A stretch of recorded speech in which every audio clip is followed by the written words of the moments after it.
As-tu déjà remarqué que peu importe combien tu travailles, peu importe combien tu te lèves tôt, le mois se termine toujours avec la même sensation amère? Ton argent est envolé comme du sable entre tes doigts. Imagine maintenant une expérience extrême. Un multimillionnaire qui se réveille demain matin et découvre qu'il doit vivre avec le salaire minimum, environ 1400 € par mois. Et plus de dividendes massifs, plus d'investissements colossaux, plus de villas luxueuses ou de voitures de sport. Juste la même somme que reçoivent des millions de Français et des Européens pour payer un loyer exorbitant, mettre un peu de nourriture sur la table et tenter de survivre. La première réaction serait sans doute « il ne tiendrait pas un mois ». Mais la vérité, et elle va te choquer, c'est qu'il non seulement survivrait, mais que dans quelques mois, il serait déjà dans une situation meilleure que la plupart des gens qui vivent avec ce revenu toute leur vie. Pourquoi? Parce que le problème n'a jamais été uniquement le salaire minimum. Le vrai problème, c'est la façon dont les gens utilisent le peu qu'ils ont. Et c'est exactement là que réside la différence, la mentalité. Un millionnaire confronté à ce revenu limité ne se plaindrait pas, n'accuserait pas le gouvernement, ni son patron, ni la société. Il verrait dans ces 1400 € une graine, petite, fragile mais pleine de potentiel. Là où la majorité voit une fin, il verrait un départ. Chaque euro deviendrait un soldat, et ces soldats doivent être envoyés sur des champs de bataille stratégiques. Là où les autres dépensent sans réfléchir, lui planifierait, organiserait et transformerait cette petite armée en un empire. C'est cette capacité de voir le long terme, même dans le manque, qui sépare celui qui s'élève de celui qui reste prisonnier. Le premier réflexe d'un millionnaire serait de se payer en premier, pas après avoir payé le loyer, les factures ou les abonnements inutiles. Non, dès que l'argent arrive, il mettrait de côté au moins 10%, peut-être 50, peut-être 100 €. Et tu te dis sûrement, avec si peu, comment économiser? Voilà justement la clé. Ce n'est pas la somme qui compte, mais l'acte, l'habitude, la discipline. Parce qu'un esprit qui apprend à se discipliner avec 1400 € saura se discipliner avec 14 000 ou 140 000. Et la plupart des gens, atteindront jamais ce niveau, car ils attendent d'avoir plus avant de commencer. Or, c'est l'inverse. Tu dois commencer avant pour avoir plus. Ensuite, il fuirait la tentation la plus grande, le crédit facile. Ces cartes bancaires qui te promettent le sans frais. Ces crédits à la consommation qui s'infiltrent dans chaque foyer. Combien de gens enchaînent leur avenir à cause d'un smartphone en 24 mensualités ou d'une télévision qui perd la moitié de sa valeur dès que celle franchit la porte du magasin? Le millionnaire refuserait ce piège. Il choisirait de vivre en dessous de ses moyens. Pas pour toujours, mais pour se libérer. Il saurait que l'endettement est une laisse invisible qui empêche de courir librement. La vraie richesse, c'est de ne rien devoir à personne. Et c'est là que surgit une vérité que peu acceptent. La majorité des gens qui gagnent peu dépensent comme ils gagnaient plus. Ils achètent des vêtements de marque, des baskets hors de prix, le dernier iPhone, juste pour prouver quelque chose à des inconnus sur les réseaux sociaux. Le millionnaire, lui, prendrait un vieux téléphone, porterait des habits simples et rirait intérieurement quand les autres se moqueraient. Parce qu'il sait que la richesse réelle est silencieuse, invisible, mais solide.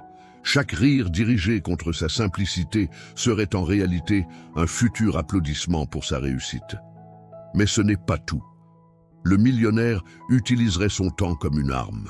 Tandis que d'autres gaspillent leur soirée devant Netflix, TikTok ou en se plaignant au café, lui utiliserait chaque minute pour apprendre, lire, se former, chercher des moyens de créer des revenus supplémentaires. Freelance, travail en ligne, petite vente, service rendu dans le quartier, il transformerait son smartphone, que beaucoup considèrent comme un jouet, en outil de guerre économique.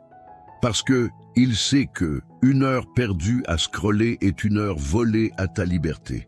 Avec 1400 €, il commencerait petit, mais il investirait, pas dans 10 ans, pas quand j'aurai plus, dès maintenant. parce qu'il sait que l'effet boule de neige des intérêts composés ne pardonne pas. Il achèterait des obligations d'État, des actions, des parts de SCPI, Société civile de placement immobilier, ou des ETF. Il mettrait peut-être 50 € par mois dans un portefeuille qui, à première vue, semble insignifiant, mais qui, avec le temps, se transformerait en montagne. Pendant que la majorité dit « je n'ai pas assez pour investir », lui prouverait que c'est justement en commençant avec peu qu'on arrive à beaucoup.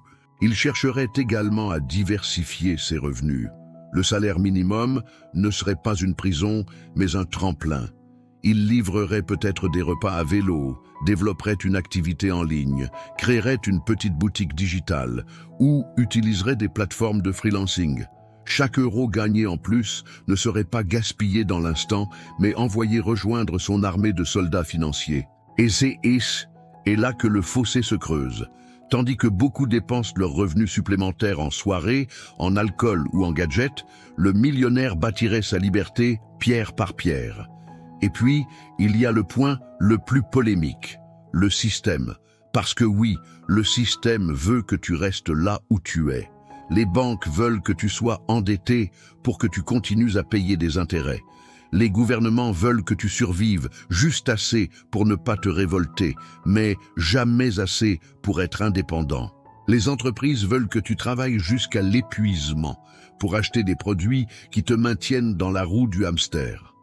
Le millionnaire, même avec un salaire minimum, aurait la lucidité de voir cette prison invisible. Et il utiliserait le silence comme arme. Pas besoin de crier sa réussite, pas besoin de s'afficher. Il avancerait discrètement, jusqu'au jour où son silence ferait plus de bruit que toutes les fausses apparences autour de lui. En un an, sa vie aurait déjà changé. Il aurait constitué une petite épargne, commencé un portefeuille d'investissement, peut-être trouvé une ou deux sources de revenus secondaires. Mais surtout, il aurait forgé une mentalité indestructible. Une mentalité que l'argent ne peut pas acheter, mais qui attire l'argent comme un aimant. Et toi, qu'aurais-tu fait pendant ce temps? Te serais-tu plaint ou aurais-tu agi? Parce que c'est ça la vérité qui dérange. Le problème n'est pas ton salaire, mais ta mentalité. Deux personnes avec le même revenu auront deux vies totalement différentes, selon la façon dont elles gèrent chaque euro.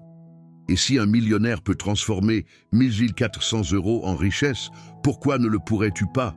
La différence, ce n'est pas l'argent, c'est la discipline, c'est la vision.